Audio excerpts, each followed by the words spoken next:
Hi, I'm Kevin with Genesis Rescue Systems, and we're here with our friends from Chicago's Bravest Stories podcast to present a 12-part video training series on real-world practical applications for passenger vehicle extrication.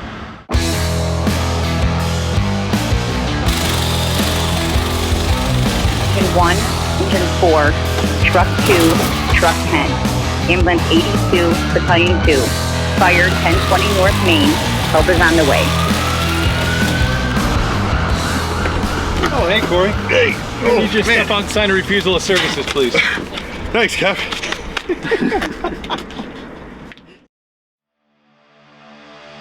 In our second video, we're going to cover the real-world, simple steps for a very easy door pop.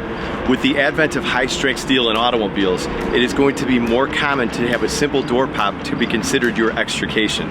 So if we can master the steps of getting that door off and making patient access for the paramedics, that's going to cover the majority of the responses that we're going to be tasked with. So we're going to approach the door that already has some sort of damage in it, and it becomes a little bit confusing in a class when you're using a junkyard car that does not have any damage. In this case, the door does have damage, and that's what we're going to attempt to attack first. So as we take a look at the door, when there is side impact, there's going to be something that comes out of the vehicle as well, and the material that comes out is what we're going to attack first.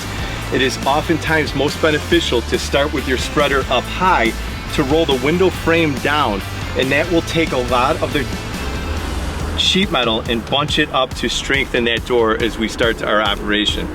And it has been proven in the past by rescuers that they would come in with the spreader from this point and start to open up the door that way. What I'm going to show is a much better technique if we can get that window frame down, vertically position the spreader so we're pushing off of the high strength steel B-post, and we can work our way down to that latch or the nadir pin.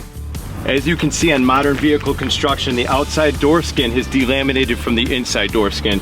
This is something that we want to prevent because it makes the rest of the spreader operation very, very difficult. So if we can reposition the tool, clamp that material back together, give it a little bit of strength, it's going to make it much easier to get to that latch.